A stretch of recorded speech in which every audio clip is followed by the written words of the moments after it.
It's a sunny day, so I think it's a perfect day to finally do the aquascaping. I got the rock, I have the cement, I have the acrylic pieces, get the drill bit out. First of all, I want to move all of the rock. It was in Ray's yard. I'm always super worried that there's gonna be some sort of unwanted hitchhiker in there.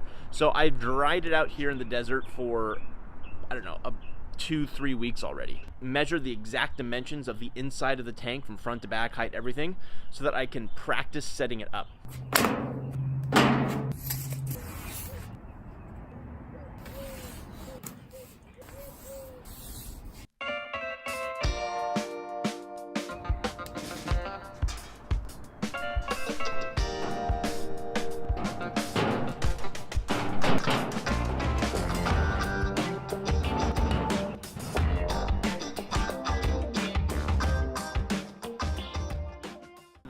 Majority of the time we're going to be looking at it probably from the front or from this side over here, right? I want it to go from low to high so that when we're looking at it from this side we can see both things. If I put something large on this side and then something small over here, it's not going to work very well because it's going to be blocked.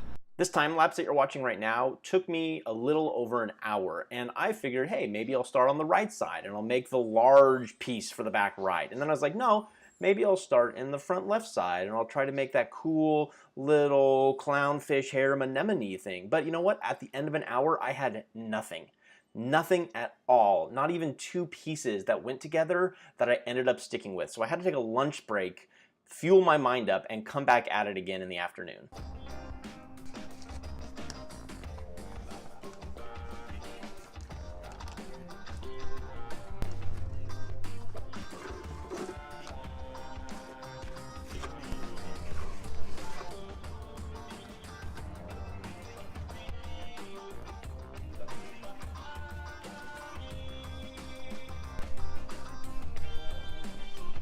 One of the things I do to kind of hide the seams is grab a piece of like rubble rock, and then I go along and I try to press down gently all over it so that it has a rough look.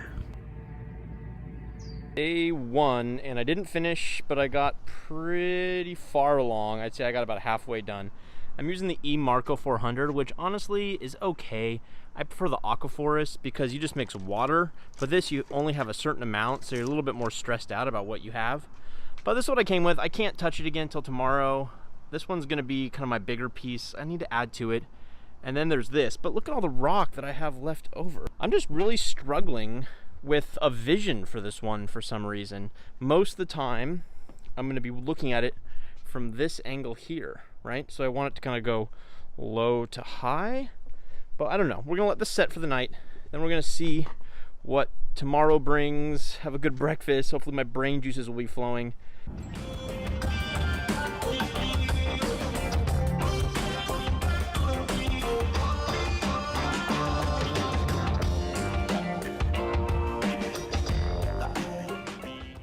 Here's the final result, and I say final knowing that I'll never be totally 100% satisfied with it. Right now I'm walking down from our kitchen. The majority angles you're gonna see are from this side, so I wanted a decent depth. This piece is pretty big here, but it's really just blocking off the weir. Smaller, bigger, bigger to this large piece here.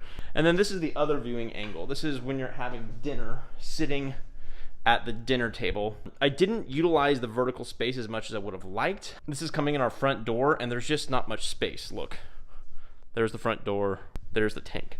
This large piece here, it doesn't look as good from the front because you can't see that there's a huge archway through it. So if we're sitting, watching something in the evening, this is really the last view you're gonna see, the last angle. As to what kind of rock I use, honestly, I have no idea.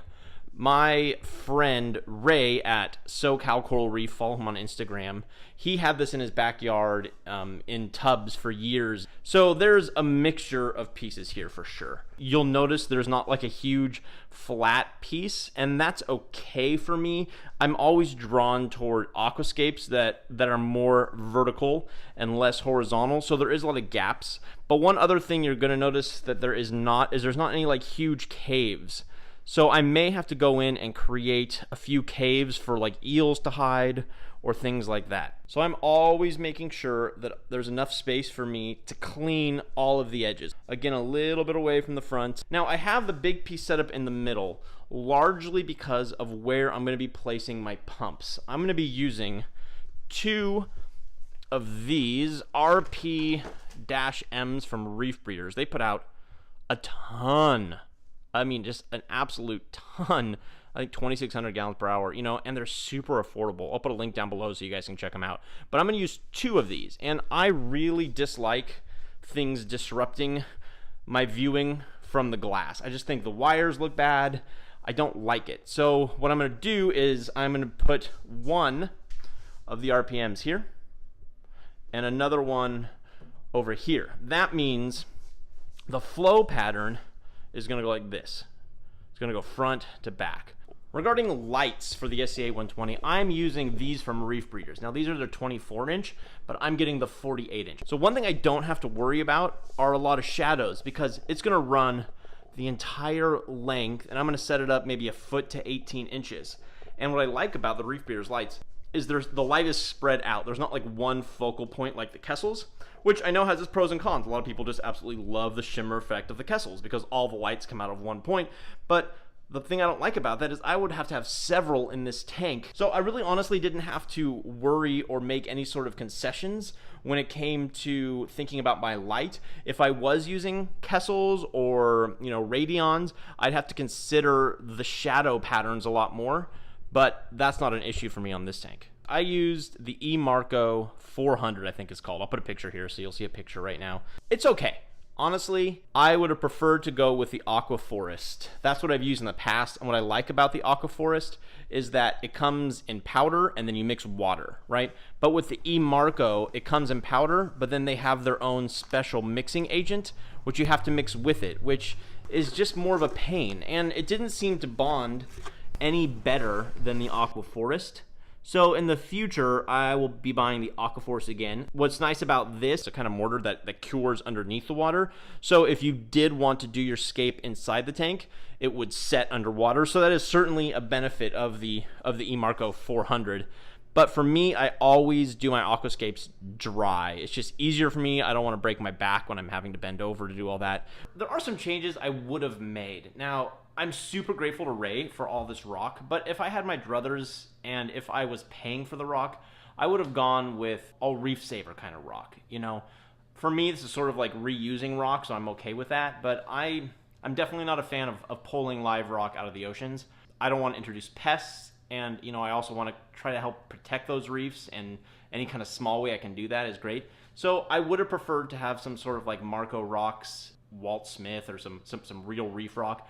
I would have preferred that, something of the similar consistency, because I don't like having all sorts of different kinds of rocks in my tank. I know a lot of people will look at this and it wouldn't work for them, and I totally get that. You know, when you're building an aquascape, when I'm building an aquascape, you need to think about your end goal. And whenever I'm teaching beginners how to build an aquarium, I'm always asking them, the first thing is what do you want at the end? I want a scape that utilizes the space relatively well, both the horizontal and the vertical space. I want something that looks good from all angles, and I want something that's gonna be able to keep me an array of things. This isn't going to be a Fowler tank, but it's not gonna be like a reef tank. I've never personally been drawn to SPS. I really only like the larger polyps. So I'm not gonna be considering, you know, making my aquascape so that I can maximize the amount of light. When I'm going with LPS corals or I'm going with, you know, anemones, I need relatively intense light, but not nearly as intense as I would with an SPS style tank.